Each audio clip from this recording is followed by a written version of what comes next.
Hey folks, Salty Seaman here, coming at you today with a little MMA talk, specifically regarding the latest brouhaha with a failed drug test. This time, kind of looking a little more serious than we normally see with these, which is interesting in and of itself. But I'm kind of interested in even maybe chaining this with past events, maybe create my own little conspiracy theory here. Of course, this is all commentary and opinion and speculation. This is not news. This is not a news source. This is not military related. If you come here for military stuff and don't care about the MMA, probably just scoot on by. If you're coming here for the MMA, yeah, stick around. I think I got an interesting little theory here. Now, I haven't seen this bandied about before. I might be the first person to mention it, but I'll give my own 2 cents regardless. We have this whole thing with TJ is not the first time. We've been ever since USADA has been in charge for the last 4 years. We're getting a lot more test failures, and this one seems to stick out a lot. And I think a lot of the reason for that is because of he didn't contest it. He took the full punishment, relinquished the belt, took the 2-year suspension. And for the drug that it was, EPO, which is not an anabolic steroid, but it is a high-level PED used for, famously Lance Armstrong and all the cyclists, kind of made it famous. I think kind of got it bigger in the spotlight, and we learned, just how powerful this drug was. It creates, massive amounts of extra red blood cells, and you just can train longer and you recover faster. And it almost makes you superhuman. And for a long time, it was really hard to test for. Chael Sonnen got hit with it in 2014. Not a lot was done back then. I think people know a lot more now. And just, with TJ, and just, pretty much the admitted guilt, people are really coming down hard on him, especially people in the community of MMA who, have taken the punches and kicks and chokeholds, who are really happy with people who play on, are using this stuff to, get quite a disadvantage at times. Even guys who probably didn't even care that much about guys on steroids. All you motherfuckers are on steroids. All you motherfuckers, all you on steroids. I already know that. Everybody knows that. Yeah, sure, get all muscled up. I don't give a fuck. Which, they also help in recovery and all that stuff too, but people were really upset about the EPO thing, and there is no defense of it. It's an injectable substance, and not only that. So right there, you can't blame a supplement, tainted supplement, which is everyone's favorite to go to. You'd seem really stupid if you came out and said my coach or whoever was giving me this. And, I didn't know what it was. He would just look like an idiot. And then I would also be throwing whoever's helping him under the bus. And he had to have people helping him. It's something you have to monitor. You can't just get some EPO off online, buy it through the mail, start sticking needles in your ass. It's a very, very dangerous substance. It has to be monitored. Your BP, your BPM, your heart rate, all these different things. They have to make sure you're taking the right levels. You don't take too much, you can die pretty easily on it. So he had to have some, probably, unless he was incredibly stupid, he would have had to have some kind of sports physician with him, monitoring with him. His team would have had to have known because they would have had to monitor it. His head coach, who's really not saying yay or nay that he knew, but it's kind of saying it's a bad mistake, and he should blah blah blah. It's like people are mad about that too. Own up to it. Now that's just TJ. Of course, this affects if you to get specifically, his last fight. So he's one of the greats. He's a guy who, he was a bantamweight champion, multi-time defender. Took the challenge, dropped down to 125, challenge there. Did lose to Henry gold medal Cejudo, he has two wins over Cody Garbrandt not too long ago, and Cody is understandably super upset about this, and it taints his fight career for the rest of his life. You know, he had 2 title defenses against this guy who was cheating, and you know, we don't know. As far as we know, they're not going to go back and test further tests. He failed for the one against Cejudo, and then went back and took one out of competition before that, which he also failed for. I think that's all they're doing. It was basically just a confirmation of like, yeah, we know you've been taking this shit.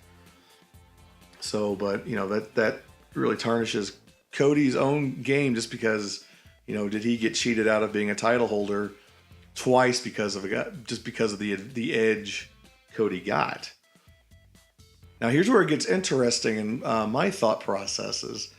You know, I was thinking of, you know, the last big one we really talked about in terms of PD failure was John Jones, another title holder, a guy who's failed multiple times, one for an out of competition drug of abuse test for cocaine, which was a weird mistake, but we find out how we ended up, nothing happened, but we ended up finding out how John Jones likes to party. And then 2 PED failures, both of which he blames on contaminated supplements. The second failure, he could have got 4 years, ended up getting, I think, 18 months. And when, you know, in USADA's attempt to be very transparent in what they do, you know, they release why they let John have a lighter sentence on a second offense. It turns out he's, agreed to be a snitch, essentially. He agreed to cooperate fully and, investigating other possible PED users. Now, what would Jones know? I mean, Jones would know his immediate camp and probably who's on what at Winkeljohn Jackson. But, you know, he's not going to snitch on his own teammates, one would assume. Unless he just didn't like a motherfucker. I could see John Jones doing that. But no, you go to, you name names at a neutral camp. I'm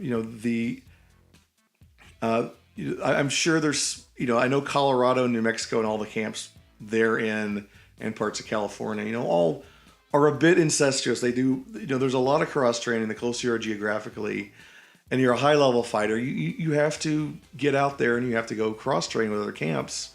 A lot of these camps have, they work together. They have guys come down to one camp and then they'll come up to their camp and blah, blah, blah, blah, blah. I'm not 100% sure what the relationship is between Jackson Winkeljohn and Dwayne Bang's camp, but it wouldn't surprise me. There was, if there wasn't like a working relationship as it's described, just being in proximity and being in that tiny community, top level MMA, and they all kind of know each other. But I would assume, instead of just saying like, hey, yeah, I heard TJ was on stuff, maybe he had some kind of extra knowledge about that whole situation to really put it on him. Because it's not like this is the first time he's even been accused of it. Going into the second fight with Cody Garbrandt, Cody does straight up say he's on EPO. Funny, you're the one that showed everyone how to do it on Team Alpha Male. And TJ really defended and said, look, I get tested by USADA all the time. They wake me up at 5 a.m. Test. I don't give a fuck. I'm clean, blah, blah, blah. And, of course, he was lying. And, of course, part of this is they were only testing for EPO out of 1 out of every 5 samples. So it's a roulette wheel, but one you could, a lot of guys apparently feel comfortable playing, or at least TJ did. And a change in the EPO testing, which is a lot better now. And just recently, the new version they've been using just pretty much since TJ really is better at finding it than the older test. So, his that gambit we assume he had on, trying to beat the EPO odds, I ended up failing him. So, so I look at it from, the John Jones point of view. Like, well, USADA's not going to just go after TJ because his opponent accused him of it. That's a rivalry. That's okay. Interesting you said that. But, someone else comes from a neutral camp. It's like, hey, I got no real beef in this, but I happen to know because we do this and that with their camp. Or, I've personally been seeing this and that. Whatever it is, I think, there's a good possibility that, TJ, they have this new test and, supposedly 1 out of 5 random. Sure, it could have just been random, or it could have been like, make sure TJ's P gets tested for EPO. with the, being kind of random, I mean, it can't happen like that, but just given the, he's already been publicly accused of it by people. In fact, he accused him of like doing it all the way back to alpha male, and, kind of sort of implicating a lot of people over there that might know or have been participating in such a thing. Who knows? But, Jones coming forward and doing that, I could see very well as, hey, this, led them to direct suspicion and start testing him more stringently, even without him knowing it. And this happening. I mean, no one really likes a snitch. It's like bad enough to be a cheater, but then snitch on other people. But at the same time, I kind of look at it as, in the long run, did John Jones lead to something better for the sport? Now that we're cracking down on this, something that I'm sure a lot more people than TJ have been using. And now it's looking like, well, the gig's up on this one. We got to give this up. Even the playing field out just a little bit more, just, your natural ability versus natural ability. And hey, I'm not against performance enhancing drugs. Just, as long as it's in its own sport and it's all understood. You want to have the steroid league, the PED league, go fucking for it. I don't care. But this is the rules. This is our sport. They decided they were going to do their best to keep it clean. I'm going to support it.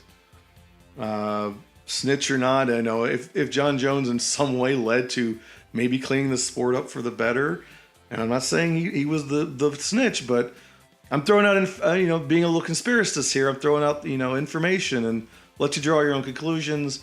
I have a strong suspicion that Jones may have been involved in this because it's John Jones and he's involved in everything. If not him, then Conor McGregor. I don't think Conor McGregor gave enough of shit, but he also got his little 2 cents in on TJ, of course.